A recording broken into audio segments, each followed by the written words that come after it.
Okay, so now we're looking at John Ashbery's Sometrees. It was written very early. He was a student at Harvard University when he wrote this remarkable poem. And this is our chance to do, this is our only chance to do a close, really close reading, a complete close reading of a poem in this chapter.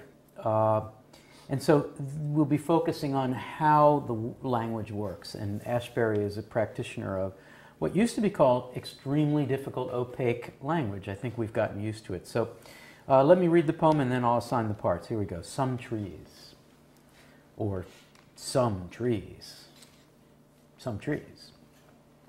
These are amazing, each joining a neighbor as though speech were a still performance. Arranging by chance to meet as far this morning from the world as agreeing with it, you and I are suddenly what the trees try to tell us we are. That their merely being there means something. That soon we may touch, love, explain. And glad not to have invented such comeliness, we are surrounded.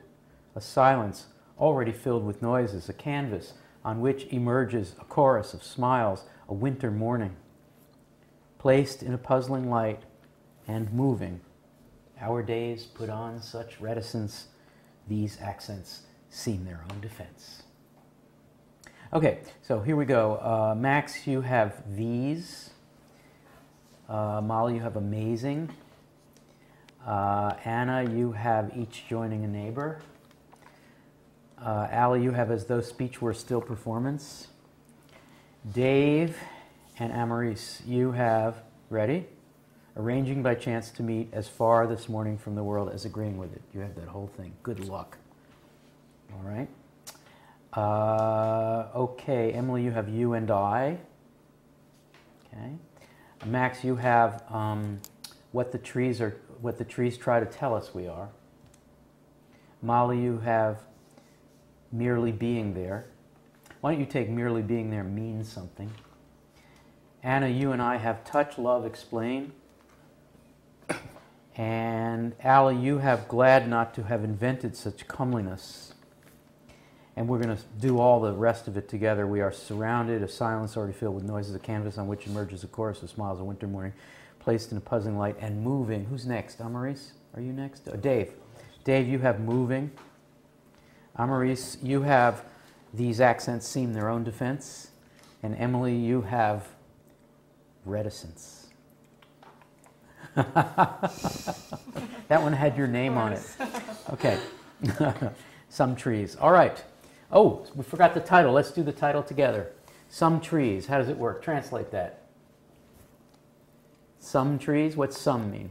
Could mean any old trees. Any old trees. Just some trees. Anything else? Could mean some trees out of some out of many. Some particular. It could mean some trees as in some pig. Yeah, as in some, like some trees. Which do you think it is, by the way? Some trees. Hubba, hubba. Some trees. These are some trees. Which do you think it is? We don't know. The some that suggests just a few not important could be the way into this poem. A little like William Carlos Williams' poem, Lines, just some trees. I'm writing about some trees. Okay. Max, these are amazing. What do you have, these? These, Oh, this is easy. What does it refer to? Well, it refers to the trees, presumably. The trees. Mm-hmm. It's one of these indicating words that we've sort of come across many times. Yeah, and in our course, when you get to this, you highlight it and put some, you decorate it and you put an arrow to it. It's like the this of Emily. It's like the this. So these are going to, it's important because the lines of the poem are amazing in a sense. Did you have amazing, Molly? Tell us about amazing. It's sort of awe-inducing, beautiful, stupendous. Yep, anything else? Amazement. Like... There's a relationship between amazement and maze. Like baffling, sort of? Yeah, I think also tangled. And I mean, if you describe some trees as amazing, what do you get? What's the image that we get? Oh, it's Anna's, the joining a neighbor as the... Do you have each joining a neighbor? I have each joining a neighbor, yeah. How can trees join a neighbor? Well, if you think about like a huge forest, that, you know, all the trees... Or even just a little grove of some trees, yeah. Each joins a neighbor how? Because they all kind of occupy the same space. They all sort of grow up together. They Not You at the know? roots. They're not actual, No. except in the case of some specific kinds of trees. They are individualized botanically, but where do they join? Like underground? No, Not underground? they're not joined underground. Oh, I suppose the roots can there tangle. is Yeah. Okay, but more likely the branches Branches and the are- leaves. Yeah. So each joining a neighbor. They have what kind of relationship would you say that trees have to each other? Could use a biology word and say symbiotic. You're being fancy. When you look at some trees, do you think they have a relationship in the way we mean it? How's the way we mean it? You have someone that you really like in your life, and that's called a relationship. Do the trees have that relationship? You're being too much of an Ivy League student. Just give me the plain answer. No, No. trees don't have the same kind of relationship, except if we do what to them? Cross-pollinate? Anthropomorphize. If we do what poets have always done, which is to imagine them as having a relationship. All right. Each joining a neighbor as though speech were still performance. Do you have that really difficult line?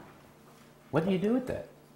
I read it as communication without necessary movement. Okay. Or with How can not speech, necessarily. with respect to trees that are crossing each other and being a grove, how can you describe that as if speech were still performance? Well, I just kind of imagine the branches just kind of, intermingling with the air and with each other, and just, kind of like sharing that space. You be a tree and I'll be a tree, okay? No, we have to do. We have to have. Well. No, come here. We have to have. Yes, it's an interpretive dance. That's exactly right. Okay, now what's as though speech were still performance? We didn't talk, the trees, you and I, but what did we do?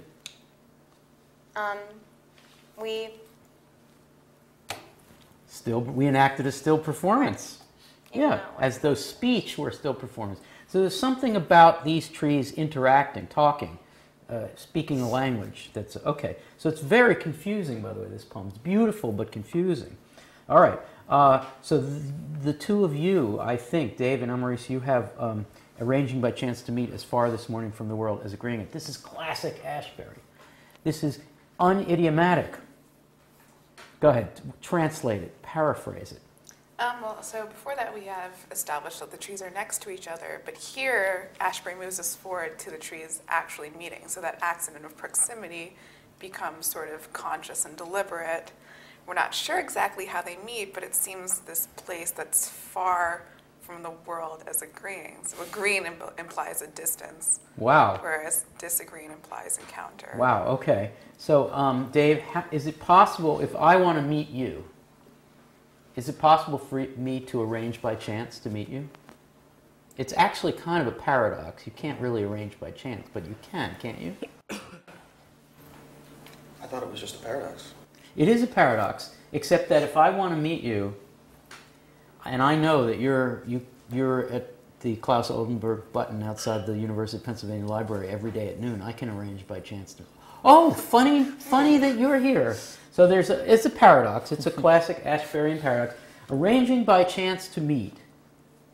Oh, how did we meet? Were we intended to meet? Okay, there's something about the two people, presumably. Arranging by chance to meet. Now, as far this morning from the world as agreeing with it, this is difficult. Because as far could be either as far from the world, or it could be as far as agreeing with it. So we have two idioms in English, as far as. We also have as far from. But here it uses both. To meet as far this morning from the world as agreeing with it. Okay, Amaris got sort of in the direction of trying to explain that. To meet as far this morning from the world. So we are meeting at a place. Go ahead, Amaris. Where is it? Distant from the world if we are agreeing with it. To the extent to which we disagree with the world, or agree with the world, which is to say not at all, or not much, we pace off that distance from the world and meet there, which implies that the two figures of this poem, or multiple, we don't know what it is yet, it implies that they have arranged by chance, chance as in chance operations, but yet we disagree with the world to the same extent and found each other based on our disagreement with the world. What would the world mean in this context? It's tough, but... I mean, I would say like standards of being, criteria of conforming. So when I say, oh, Amaris, you're graduating with a BA, welcome to the world, what do I mean? You grimace just even thinking about that. A world of maybe blue collar, white collar labor, where I'd have to fit The world into of with work, this the guy. world of Yeah. reality, as the parents of college students say, welcome to reality. Okay, so the world is like the hubbub, the New York school, the hum-colored cabs and the Madison Avenue buses, that world. And this seems to be a place where there are trees, so implicitly this is a place outside the world. And we come there this morning, having met by chance because we disagree with the world to the same extent. Pretty hard, but when you spell it out, it's not so hard at all. Okay, so you and I, who's got that? You, the reader, I, the author. Oh, you're being fancy right away. Can you be less fancy? Or maybe just some sort of obscure second person in the or maybe place of not the even poem. obscure. Maybe it's a love poem, and this is a poem to the you, saying, you and I met here under these trees, right? And Allie, so we met under these trees, and what are these trees doing? Allie's not doing it anymore. What are these trees doing? Directing air traffic?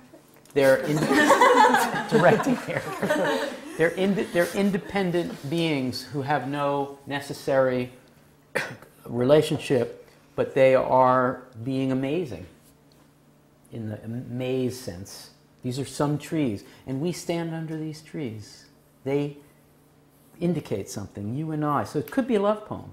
Right? You and I, who's got this, are suddenly what the trees try to tell us we are? Is that you, Max? Yeah. What could that possibly mean? First of all, the trees can't tell us. Well, it's a great kind of reversal of this sort of poetic project or the descriptive project of trying to say what something inanimate is, or trying to anthropomorphize it. I think that's a word we said earlier. Personify it, or kind of or bring it alive with language. Rather, the subjects of the poem, Ashbury or the persona, and his companion are instead being defined by the trees. Yes, we are suddenly what the trees try to tell us we are. What would the trees try to tell us we are? Speak for the trees, Max. What do the trees say? I'm the Lorax, I speak for the trees. Ashbury and Seuss, yes. A couple of peas in a pod. Max? Sorry. What do the trees try to tell us? Speak in the words of the trees. Come on, you can do it. Hey, John and friend, we have something to tell you. What? This is the key to the poem, so I'm kind of forcing you to say something that's pretty difficult. That is difficult. Talk as the trees. What are they saying? That we are here, and that means something. Yes, in fact, because there's a colon. colon. Yeah. There's a colon. What I'm asking you comes next. Sure. Okay, and is that Molly? Yes, it is. What? Go ahead. And then we'll do this, and then we'll take a break.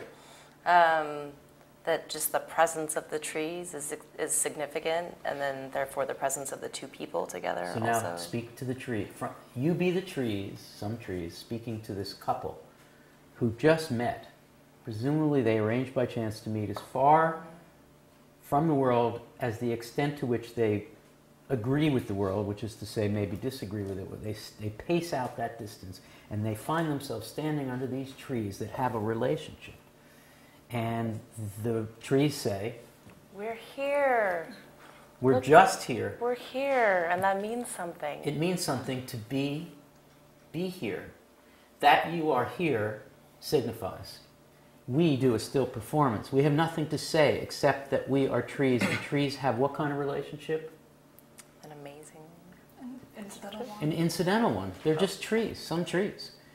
What a model for the concept of relationship.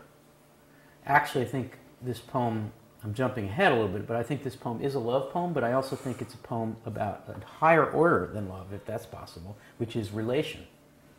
Meaning is made by relation. Meaning never happens in isolation. One needs juxtaposition. Here you have the juxtaposition of these two people who don't really know each other, who are arranged by chance to meet, standing under a model for accidental relationship.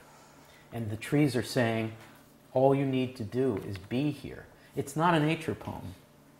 It could be read as a nature poem. This poem has been read at weddings, for instance, about relationship, about the accident, the lovely accident of relationship. But it's going further. Merely being there means something. Meaning can get generated by accidental relationship if there is any kind of message that postmodern poetry is giving to us in this course and in general. It is right there. Meaning is created by juxtaposition, and juxtaposition is accidental, but don't think of it as inhuman. Think of it as actually quite natural. The world is prior to meaning. We derive meaning from the accidental relationships in botany, for instance. So when we come back, we're going to have to deal with this triad, touch, love, explain, because it's the second thing the trees are saying to this couple. So let's deal with that when we get back.